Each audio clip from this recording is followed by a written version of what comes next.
මගේ ආදර ප්‍රමාන්තයනේ විපත දරාගෙන උපත බලාගෙන තවත් දවසක වචනයත් එක්ක ගැඹුරින් ගැඹුරට යන්නට ස්වාමිනාසිගේ බලය ශක්තිය අපි ඉල්ලනවා. වචනය දෙමුහත් කඩුවක් වගේ ඔබගේ මගේ සිත විමසන්නට ඕනේ. උන්වහන්සේ ඔබ මාව ඒ දැනීම අත්දැකීමට අරගෙන යන්නට ඕනේ. එතනයි අද වචනය අපි මෙනෙහි කරන්නේ. අද දවසේ සුපුවත සුභාරංචිය ස්වාමීන් වහන්සේගේ පෙළපත ගැන කතා කරනවා මතයතුමා. නත්තල කියලා කියන්නේ මහ පුදුම අත්දැකීම. නත්තල කියලා කියන්නේ උන්වහන්සේ ප්‍රඥාවන්තයන්ගෙන් හැංගිලා පැනවත් නැනවත් අයගෙන් හැංගිලා මනුෂ්‍ය ඉතිහාසය අස්සේ කොහේද යන කොහේද අස්සක මුල්ලක උන්වහන්සේ ද්විතීය නිසංග්‍රහය 7:7 කතා කළා කියනවා මම ඔබ තෝරගත්තේ ඔබ විශාල ජනතාවක් වෙච්ච නිසා නෙමෙයි.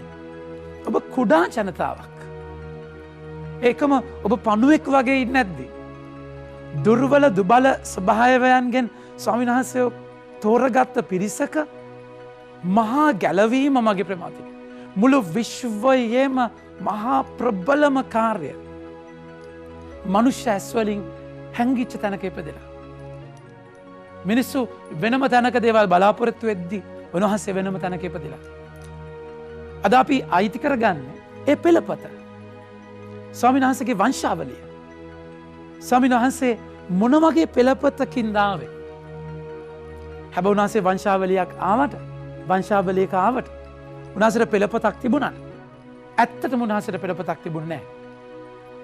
මොකද උන්වහන්සේ මේ ලෝකෙට ආවේ කිසිම විදියකින් මනුෂ්‍ය සුක්‍රාණුවකින්වත් ඩිම්බයක්වත් දායක කරගෙන නෙමෙයි. මනුෂ්‍ය DNA එකක් උදව් කරගෙන නෙමෙයි. ආදම්ව දෙවියන් වහන්සේ ශුන්්‍යතාවෙන් මැව්වන නවාදම්මත් ස්වාමීන් වහන්සේ මවන්නට ඕනේ ශුන්්‍යතාවේ. ඒ ජානය ආවේ ඒ ක්‍රොමසෝම් 46 ආවේ කෙලිම පියාණන් වහන්සේගේ. ගොඩාක් වෙලාවට දේව අම්මට අපි දේව අම්මා කියලා කියන්නේ ජේසුගේ අම්මා වෙච්ච නිසා, ජේසු දෙවියන් වහන්සේම වෙච්ච නිසා. එනිසා නමුත් එතන අපි වරදව තේරුම් ගන්නේ නැහැ. මගේ ආදර ප්‍රේමාන්තනේ ඒ තැනදී ස්වාමීන් වහන්සේ ඔබගේ මගේ ජීවිතයට ආව විදිය බලන්න. ඒ පෙළපත. දැන් ඔබ මම දකින්නේ නත් ජේසු උපදිනවයි කියන තැන ඒ පෙළපත වෙනම අත්දැකීමක. ඒ කියන්නේ පාරිශුද්ධ ගැටීම් නැති කිසිම ප්‍රශ්නයක් නැති තැනක ජේසුගේ පෙළපත හැදුනා කියලා. එහෙම තැනක් නෙමෙයි. ඒ වචනේ කතා කරලා කියනවා පස්වෙනි වගන්තියේ සලමුන්ට දාව රාහබ්ගෙන් බෝවාස්ද, බෝවාස්ට දාව රූත්ගෙන් ඕබෙද්ද. රූත් කියලා කියන්නේ ජුදා ජාතිකයෙක් නෙමෙයි. ඇය කාන්තාවක්. එකක් ඇවිල්ලා පුරුෂාධිපත්‍ය තිබිච්ච තැනක ඇය කාන්තාවක්. ඇය ඇවිල්ලා ජුදා ජාති පේගන් කෙනෙක්. අන්‍ය ජාතිකයෙක්. තෙර ස්වාමීන් වහන්සේගේ පෙළපතේ ජුදා සම්ප්‍රදාය තුළ අන්‍ය ජාතිකයෙක් කියලා කියන්නේ ඒක ඇවිල්ලා ප්‍රබල සමුගේ සමාජයෙන් තල්ලු කරන තැන. අන්‍ය ජාතිකයන් එක කිසිම විදියක ගනුදෙනුවක්වත් නැති තැන. මගේ ආදර ප්‍රේමාන්තනේ. එතන ස්වාමීන් වහන්සේ රූත්වත් ඒ පෙළපතට ගන්නවා. මේ පෙළපතේ තියෙන ලස්සන තැනක් තමයි තව. වචනේ කතා කරලා කියනවා දාවිද්ගේ රජට දාව උරියාගේ භාර්යාව වී සිටි ස්ත්‍රියගෙන් සලමුන්ද. බලන්න මේ තැන. දාවිද් ප්‍රබලම රජ කෙනෙක්. ප්‍රබලම රජ. දාවිද් 1 සාමුවෙල් 2 සාමුවෙල් 11 රජවරු යුද්ධයට යන්නට ඕන කාලේ වසන්ත සමයේ යුද්ධයට යන්න නැතුව ඉඳලා ස්නානය කරන ස්ත්‍රියක් දිහා දැකලා ඇය ගැන විමසලා ඈත් එක පාපයක් පව් කරලා පළවෙනි දරුවා මැරිලා දෙවනි දරුවා සමනස්ගේ සමාවෙන් ලබන දරුවා. ඒ තමයි සලමෝන්. බලන්න උන්වහන්සේගේ විදිය. සලමෝන් තමයි මෙලොව ප්‍රඥාවන්තම මනුස්සයා. පෙළපත දැන් දාවිත් බිරින්දෑවරු තව අගබිස්සවන් කොච්චර හිටියද.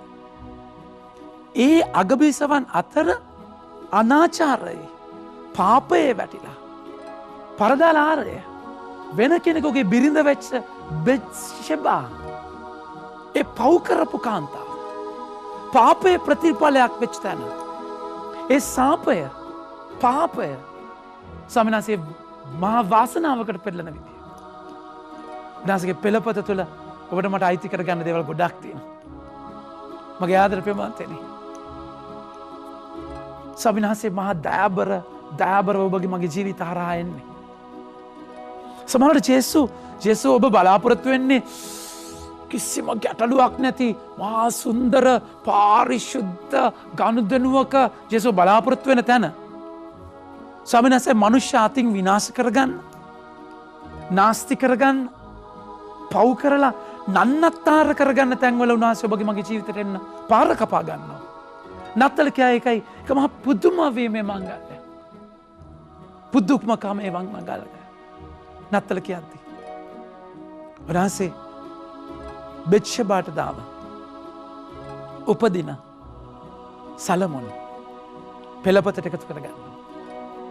හැබැයි මෙහෙම ඇවිල්ලා මගේ ප්‍රේමවන්තයනි සාමාන්‍යයෙන් ඔබ බයිබලය අධ්‍යයනය කරද්දී මතයතුමාගේ එන්ෆසිස් එක මතයතුමාගේ යොමුව වෙන්නේ ජුසේතුමා නැටිවිටි එකේ උප්පත්ති කතාව ජෙසුගේ උපතේ සඳහන් වෙන තැන මතයතුමාට අනුව දේවදූතයා දර්ශනය වෙන්නේ මරියතුමිට නෙමෙයි ජුසේතුමාට.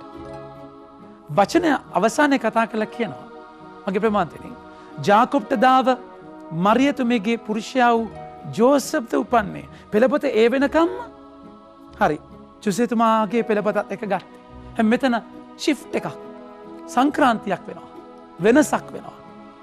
මරියතුමියගෙන් ක්‍රිස්තුස් නම් වූ ජේසුස් වහන්සේ උපන්සේක. දෙවම්මට තියෙන වැදගත්කම ඒ පෙළපතේ. කවමදාවත් ස්වාම පුරුෂයා ඉන්න තැන බිරිඳගේ නම සඳහන් කළ දරුවව ගන්නේ නැහැ. ඒක එහෙම නෙමෙයි ක්‍රමය. මතයතුමා විශේෂයෙන්ම මතයතුමා ජුසේතුමා ප්‍රමුඛ කරගත තැනක හිටිය. ජුසේතුමාට තමයි කියන්නේ ජේසුගේ අනාවරණය. හීනකින් දේවදූතයා කතා කරන්නේ ජුසේතුමාට. එහෙම තියෙද්දි මරියතුමීගේ වැදගත්කම මතයතුමා මහා දයාබර වෙලිට ගන්නවා. මගේ ආදර ප්‍රේමවන්තයනි ජේසු ඉපදුනේ එහෙම තැනක. ජේසුගේ පෙළපත එහෙම තැනක්. එනිසා ඔබගේ ජීවිතයේ ඔබගේ ජීවිතයේ හිස්ටරි එක. History is history. ඔබගේ ජීවිතයේ හිස්ටරිය ජේසු ආව පසුබිම උස් පහත්වීම කඩා වැටීම් පෞකාරකම් ප්‍රශ්න අරගල ගට්ටන පටලගත් අච්චාරු වෙච්ච හිස්ටරි එකක් පෙළපතක්. ඔබගේ මගේ ජීවිතයේ අතීතය වගේම තමයි නේද? ජීවිතය අපි කොච්චර නාස්ති කරගත්ත තැන් වැරදි කරගත්ත තැන් වැරදි වල වැටිච්ච තැන් ජීවිතේ නන්නත්තාර වෙච්ච තැන් කොච්චර තියෙනවද? ස්වාමීන් වහන්සේ ඒ ඔබගේ හිස්ටරි එක තමයි හිස්ටෝරි එක කරගන්න. ඔබගේ හිස්ටරි එක තමයි ඔබගේ ඉතිහාසය තමයි ස්වාමීන් වහන්සේගේ ගැලවීමේ පසුබිම කරගන්නේ. එනිසා ඔබට තියෙන බලාපොරොත්තුවක් දයාබර බලාපොරොත්තුවක් මගේ ප්‍රේමවන්තයනි. අපි හැමෝටම අතීතයක් තියෙනවා. කාලකන්නි වෙච්ච අතීතයක්. විනාශ කරගත් අතීතයක්. ජීවිතේ නන්නත්තාර කරගත් අතීතයක්. මේ අතීතය මගේ ප්‍රේමවන්තයනි නපුරා මා පුදුම විදියට පාවිච්චි කරනවා. ඒ මතකයන් එක්ක ඒ සිද්ධි එක්ක ඒ ජීවිතේ නිවැරදි කරගන්න බැරි වැරදිත් එක්ක සමහරේ අතීතයම ඔබ මම හිර වෙලා ඉන්න තැනක ස්වාමීන් වහන්සේ කියනවා මගේ පුතේ මගේ දුවේ මම එන්න ලෑස්ති ඔය අතීතයම උදව්වක් කරගෙන. අපේ ප්‍රශ්න දුවන්නේ අපේ උපතට කලින් සමහර වෙලාවට. අපේ ප්‍රශ්න දුවන්නේ අපි ඉපදෙන්නට කලින් මව්කුස තුළ වෙන සංසිද්ධිත් එක්ක. මගේ ප්‍රමාන්තයනි අම්ම තාත්තගේ සිතුවිලි එදම් කොච්චර බලපෑවද ඔබට. we are wounded nation. අපි තුවාල වෙච්ච පිරිසක්. එක විදිවලින් තුවාල වෙච්ච පිරිසක්. ඔබත් මමත්. අපි කියනවා wounded healers. අපි තුවාල වෙච්ච සුවදායකයෝ. ජේසු ඔබගේ මගේ ජීවිතයේ තෝරගත්තේ සුමට සුමුදු ප්‍රශ්නයක් නැති කෙනෙක් නෙමෙයි. ඔබගේ අතීතයේ දාවිත් ලබෙච්චබල කොච්චර හිටියද. ඒ අතීතයේ ජීවිතයේ බලාපොරොත්තුත් එක්ක විනාශ වෙච්ච තැන් කොච්චර තිබුණාද. ඔබගේ අතීතයේ රුත් වගේ මගේ ප්‍රමාන්තයනි ජේසුව ස්වාමීන් වහන්සේගේ විශ්වාසයෙන් පටහැනි වෙච්ච තැන් පිටපැනපු තැන් කොච්චර තිබුණාද. නත්තල කියලා කියන්නේ මේ ඔක්කොම අයින් කරලා වෙනම තැනක ඉපදෙනව නෙමෙයි. උන්වහන්සේ ඒ අතීත සිද්ධියම ඒ වනාන්තරයම ඒ පාලු කරයම උන්වහන්සේ ජලධාරාවක් මවන්නේ. ඒ මිරිංගුව උන්වහන්සේ දියපොකුණක් කරන්නේ. ඒක උන්වහන්සේගේ විදිය. අපේ ප්‍රශ්න වලින් පැනලා ගිහිල්ලා උත්තර හොයන්න බෑ මගේ ප්‍රමාණයට. නත්තල ගොඩාක් වෙලාවට ගොඩාක් ප්‍රශ්න වලට උත්තර හම්බ වෙන කාලයක් නැද්ද? උත්තර හම්බ වෙන්නේ කවරප්ස් එක්ක, ආවරණ එක්ක, ප්‍රෝඩාවන් එක්ක, සෙප්පඩ විජ්ජාත් එක්ක. ඉතින් නත්තලට ඔබට අමුතු නිකන් සිසිල් සුළං නත්තල් ආසිරිය ගලාගෙන එනවනේ. ඒ කියන්නේ ඔබ වාහනේ යනකොට බෝඩ් තේරෙනවද? එක පේමන්ට් වල නත්තල් පප්පලව බෙල්ලේ වැල දාලා ඉන්නවා. තේරුණාද කියන්නේ? නන්නත්තා කියන්නේ නත්තල කියන එක වෙනම තැනක ඔබ දැකලා සතුට වෙන තැනක තමයි ඔබ හිටියේ. මොහොතකට ඔබගේ ඇතුළාන්ත චොරභාවය ඔබගේ ඇතුළාන්ත නන්නත්තාරකම පාටියකට ගිහිල්ලා මකාගත්ත කාලයක්. ක්ලබ් එකකට ගිහිල්ලා වෙනස් කරගත්ත කාලයක්. ඒ දිගෑරපු තෑගිත් එක්ක මොහොතකට ඒ ගඳ ගහන තැන අමතක කරපු කාලයක්. කවදාවත් විසඳීමක් අත්දැක කාලයක් නෙමෙයි. ස්වාමීන් වහන්සේ අද ඔබට අභියෝග කරන්න එතනට. උන්වහන්සේ ආවේ ඔබගේ හිස්ටරි එක. ඔබගේ ජීවිතයේ ඒ බිඳිච්ච තැනත් එක්ක ගනුදෙනු කරන්නට. මගේ ආදර ප්‍රේමාන්තයනි, හැබැයි කිසිම කෙනෙක් හිස්ටරි එකේ ස්වාමීන් වහන්සේව හමු නොවුණු කෙනෙක් නැහැ. අන්නේ ආගමික වෙන්න පුළුවන්. බෙත්ෂෙබා පව් කරා වෙන්න පුළුවන්. දාවිත් පාපේ වැටුණා වෙන්න පුළුවන්. ඒ හැම කෙනෙක්ම ස්වාමීන් වහන්සේව හමු වුණා.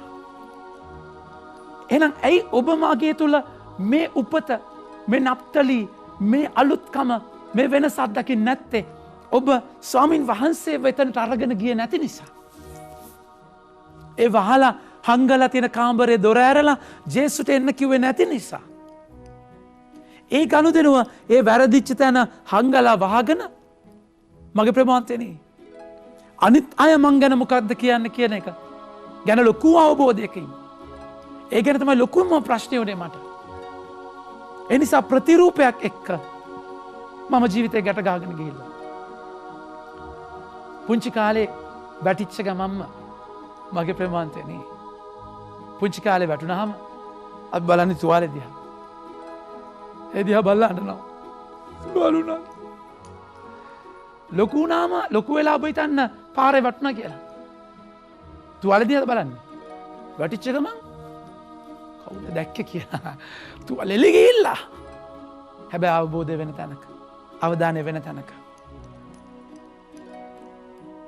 මේ තැන මේ නත්තල වෙනස් වෙන්නට ඕනේ.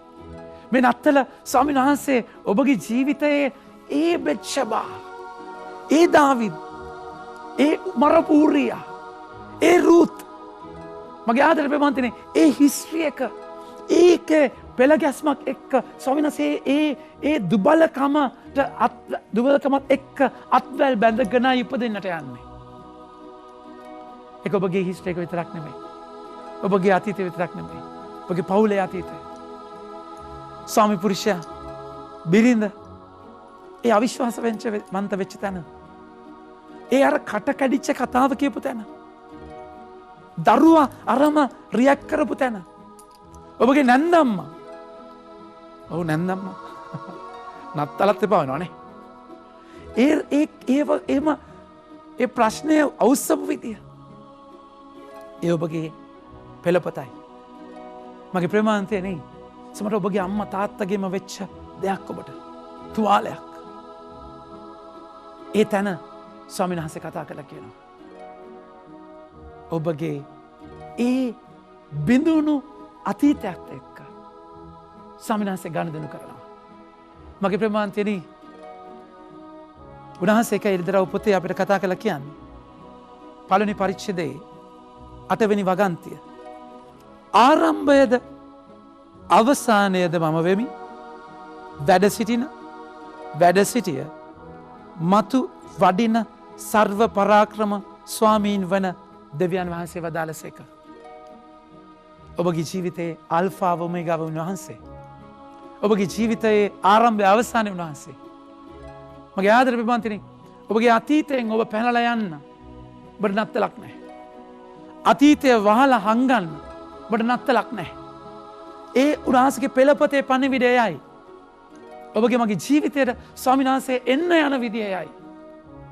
එනිසා අද දවසේ මේ වචනය ඔබට දිරිමත් කරන්නේ. ස්වාමීන් වහන්සේ ඔබට පොරොන්දුවක් දීලා තියෙනවා. ස්වාමීන් වහන්සේගේ පොරොන්දුවක්. අද පළවෙනි කියවීමේ අපි අයිති කරගන්නේ ඒ දෙම තමයි. අද පළවෙනි කියවීමේ උන්වහන්සේ කතා කරන වචනේ අපි අයිති කරගන්නවා. ජාකොබ් තම පුතුන්ට කතා කොට මෙසේ කීවේය. මතු දවස නුඹලාට පැමිණෙන්නට යන දේ ගැන මා නුඹලා හට ප්‍රකාශ කරන පිණිස එකට රැස්වන්න. ජාකොබ්ගේ පුතුනි එක් රැස්වන්න සවන් දෙන්න.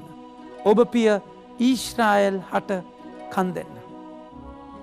එක ඇහුම්කන් දීමක් එක්ක එකතු වීමක්. පුතුන් ඔක්කොමලව එකතු කරලා කතා කරන තැන. තියෙන ඔබගේ මගේ ජීවිතයේ පවුලත් එක්ක. ඔබගේ ඒ පවුලේ බිඳුණු තැලුණු තැන් එක්ක ස්වාමීන් වහන්සේ ඔබට අනාවරණය කරන දෙයක්. වචන අපි නැවත කියවනවා. ජුදා ඔබේ සොහොයුරෝ ඔබ පසසති. ඔබ අත සතුරන් ගෙල මත ඇත. ඔබ පියාගේ දරුවෝ ඔබ අභිමුව වැඳ වැටිති. ජුදා සිය පොව්වෙකි. මපුත ඔහු ගොදුරුකා යළි ගුහාව බලායයි. ඔහු සිංහ රදෙකු මෙන්ද. සිහ දෙන්නක මෙන්ද වකගැසී වැතීරි සිරිති. ඔහු නැගිටුවන්නේ කවරෙක්ද. මගේ ආදර ප්‍රේමාන්තනි. වක්වෙච්ච මෙහෙම උන්ඩි වෙලා නිදාගෙන ඉන්න සිංහයෙක්. යව අවති කරන්න. ඔබ වක්ගැහුවේ මොකක්ද. ඔබව ඇකිලුවේ කවුද. ඔබගේ ජීවිතයේ ස්වාමීන් වහන්සේ ඔබට දීපු අභිෂේකය නැතිවුණේ කොහේදිද. එක මගේ ප්‍රේමවන්තයනි නපුරා ඒ හිස්ට්‍රිය එකේ ඒ සිද්ධිය ඔබ මත මහා බලගතු පාරක් විදියට. ගිරට එකක් විදියට. දුකක් විදියට. ඒ වෙච්ච සිද්ධිය වේදනාවක් විදියට.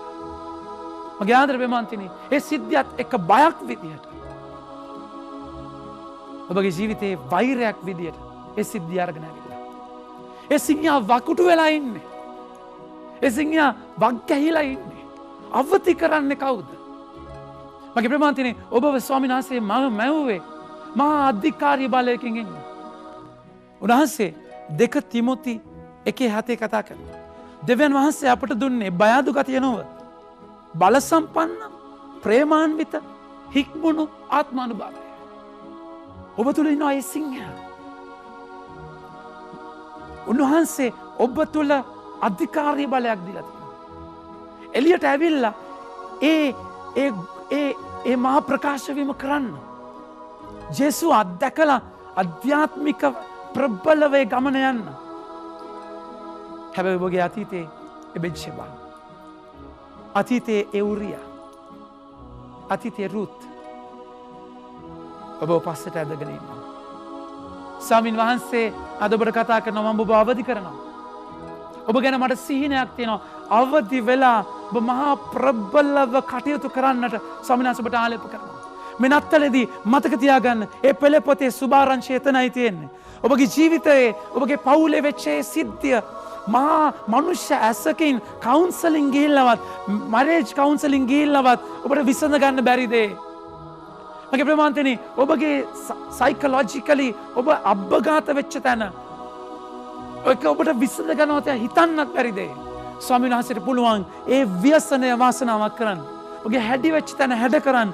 උන්වහන්සේගේ පෙළපතේ පණවිඩයයි. එනිසා මේ නත්තලේ අවදි වෙන්න ඔබගේ ජීවිතේ උන්වහන්සේ උපදින්නේ ඔබ වරද්ද ගත්ත තැනත් එක්කම ඔබ නාස්ති කරගත්ත තැනත් එක්කම. එනිසා මගේ ප්‍රමාණය මේ වෙලාව ඔබගේ බිරිඳ ඔබ ළඟ ඉන්නවා. ඔබගේ ස්වාමිපුරුෂයා ළඟ ඉන්නවා. සමහරවිට ජීවිතුන් අතරවත් නැති ඇති. චුට්ටක් ඇස් දෙක වහගන්න. ඒ කෙනාගේ අතින් අල්ලගන්න. ඒ අතීතයේ වෙච්ච සිද්ධිය තාම ඔබ හිතේ තුල තියෙනවා නම් සමාව දෙන්න. මේ වැඩසටහන ඉවරෙච්ච ගමන් ගිහලා කතා කරලා සමාව වෙන්න කියලා කියන්නේ. චුටි පියවරක් එක. ජෙස්ට පුළුවන් එතන උපදින්නට. ඔබ වරද්දගත තැන. ඔබගේ අතීතයේ හැම සිද්ධියකට යන්න ජේසු අත තියෙන බව විශ්වාස කරන්න. මගේ ආදර ප්‍රේමාන්තනේ අපි ඔබ වෙනුවෙන් යාඥා කරනවා. මේ වෙලාවේ ඔබගේ ජීවිතයේ ඒ තැන ඒ මිරිඟුව දියපොකුණක් වෙන්නට අපි යාඥා කරනවා. සර්වප්‍රාක්‍රම දෙවි ස්වාමීන් වහන්සේ මේ දුබල දාසයාගේ යාඥා වහන්සේ අසන්න. කාලයත් පරාසයත් වහන්සේට අයිති නිසා මේ මාධ්‍ය හරහා වාසේ කටයුතු කරන්න. වාසගේ වචනය දෙමුවත් කඩුවක් වගේ නිසා මගේ ස්වාමින් වහන්සේ ඒ වචනේ බලය තුළ ලෝකයේ අලුත් කරාව මැව්වා ওই වචනයෙන් මේ බිඳුරු තැළුණු ඇතුළාන්තය විනාශ වෙච්ච ඒ සිද්ධිය තුළ වාසගේ හැම ජීවිතයක්ම ස්පර්ශ කරන ආලේප කරන්න. වාසේ ක්‍රියා කරන මගේ දෙවි ස්වාමින් වහන්සේ වාසේ එප්පාතා කියා අරින්නට ඒ වැසුණු තැන අරින්න වාසේ නැගිටවන්න ඒ තැළුණු තැන වාසේට ප්‍රසන්න නිසා මගේ ඉතාලියේ 51 වාසේ ප්‍රකාශ කරන ලෙස තැළුණු බිඳුරු සිතක් තරම් ප්‍රසන්න බිලිපන් රක් වාසේට නැති නිසා වාසේ බිඳුණු හදවතක් ඉවත නොලන නිසාම මගේ ස්වාමීන් වහන්සේගේ ඉතාලියේ 34 වාසේගේ පුරන්දුව මේ ජීවිත ස්පර්ශ කරන්න රෝමාටේ 28 වාසේ ප්‍රකාශ කරන ලෙස උන්වහන්සේ ආදරය කරනාගේ ජීවිතේ සෑම සියලු සිද්ධියක්ම වාසේ යහපතට පෙළෙන නිසාම මගේ දෙවි ස්වාමීන් වහන්සේ මේ දැන්ම මේ මොහොතේම වාසේ ක්‍රියා කරන්න. වාසේ ආලේප කරන්න නිදහස් කරන්න. ඒ අතීතයේ සමාව දීලා වුණ ජීවිත නිදහස් කරලා වුණ ගලවලා වුණ මුතවලා වාසගේ උපතේ මහා ගැඹුරු සතුට අයිති කරගන්න. වාසේ අත තියන්න ආලේප කරන්න බලගත කරන්න ශක්තිමත් කරන්න. මේකදී අපගේ ස්වාමීන් වහන්සේ ජේසුස් ක්‍රිස්තුන් වහන්සේ දෙසාම අපට ලැබේවා. ආමෙන්. ජේසුස් පිටයි.